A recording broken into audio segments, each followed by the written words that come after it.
This channel does not promote any violent, harmful, or illegal activities. All content provided by this channel is meant for an educational purpose only. Druze সম্প্রদায়কে হাতিয়ার করে কি greater ইসরায়েলের স্বপ্ন দেখছেন Netanyahu? এই প্রশ্ন কেন উঠছে? কারণ সিরিয়ায় বিধ্বংসী হামলা চালিয়েছে ইসরায়েল। প্রতিরক্ষা মন্ত্রকের পর প্রেসিডেন্ট হাউসে বোমাবর্ষণ, হামাসকেও টার্গেট আইডিএফ এর।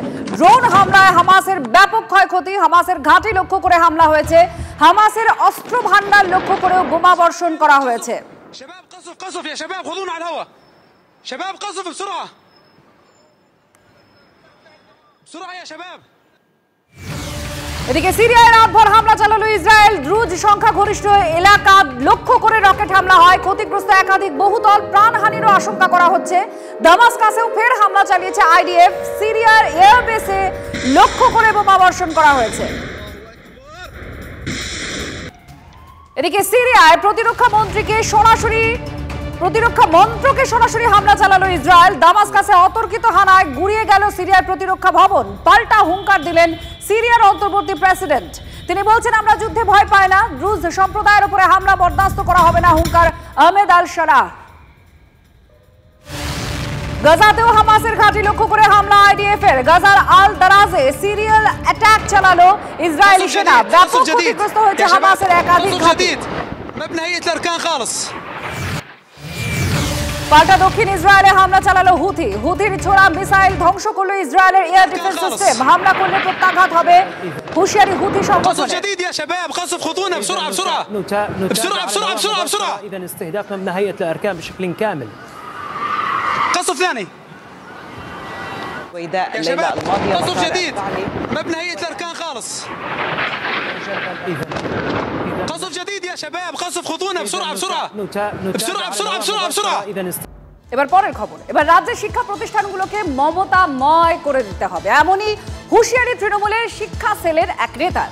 অলরেডি অ্যাকশনও শুরু হয়ে গিয়েছে এই দাবি তার। 26-এর ভোটের পর রাজ্যের শিক্ষা প্রতিষ্ঠানগুলো মমতাময় হয়ে উঠবে, হুঁশিয়ারি ওয়েব কুপার সহ সভাপতি মনোতোষ গাইনের। এখনো শিক্ষা প্রতিষ্ঠানগুলিতে দাপিয়ে বেড়াচ্ছে বামপন্থী হুলিগানরা, তাদের প্রভাবে অতিষ্ঠ তৃণমূলপন্থী শিক্ষাকর্মীরা। 21শে জুলাইয়ের পর অ্যাকশন শুরু হয়ে যাবে, এই হুঙ্কার দিয়েছেন তৃণমূলের শিক্ষা সেলের নেতা। এখনো পর্যন্ত বামপন্থী হুলিগানরা কলেজ, বিশ্ববিদ্যালয়, স্কুলে দাপাদাপি করছে। আমাদের শ্রদ্ধেয় সভাপতি ব্রাত্য বসু মাননীয় মুখ্যমন্ত্রীকেও জানিয়েছেন, আমাদেরও বার্তা দিয়েছেন, আর এই জিনিসটা হবে না। এখন থেকে আপনারা যারা বঞ্চিত হয়েছেন, প্রাইমারি, মাধ্যমিক, স্কুল, কলেজ, বিশ্ববিদ্যালয়, বিভিন্ন কমিটিতে আমাদের লোক অর্থাৎ মমতাময় হবে এবং আমরাই ঢুকবো, আমরাই থাকবে, আপনারা থাকবেন সবাই। এই বার্তাটা কিন্তু মাননীয় মুখ্যমন্ত্রীর কাছে গেছে, উনি সেটা সমর্থন করেছেন। যেখানে যেখানে তৃণমূলপন্থী অধ্যাপক এবং শিক্ষকদের সমস্ত স্তরে যারা হেনস্থা করছে, এই হেনস্থার দিন কিন্তু শেষ হবে। অ্যাকশন অলরেডি শুরু হয়ে গেছে। এবার বামেরা কি বলছে? যদি ক্ষমতা থাকে বামপন্থীদের বের করে দেখা, গোষ্ঠী কোন্দলেই শেষ হয়ে যাবে তৃণমূল, পাল্টাই কটাক্ষ সিপিএম এর। আবার বিজেপিরও বক্তব্য আছে, এটাই তৃণমূলের সংস্কৃতি, এই খোঁচা বিজেপির। উনি বামপন্থীদের শিক্ষা প্রতিষ্ঠান থেকে উনি 2026 সালের পরে উনি সব বার করে দেবেন। ক্ষমতা থাকলে মুরত থাকে, বের করে দেবে।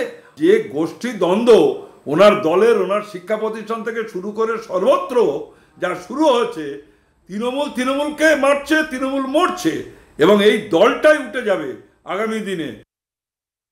তৃণমূল তার সংস্কৃতিতে পরিচয় দিচ্ছে যে শিক্ষিত ব্যক্তি, যোগ্য ব্যক্তি, তারা গভর্নিং বডি সভাপতি থেকে শুরু করে গভর্নমেন্ট নমিনিতে তাদের কোনো যোগ্যতা নেই।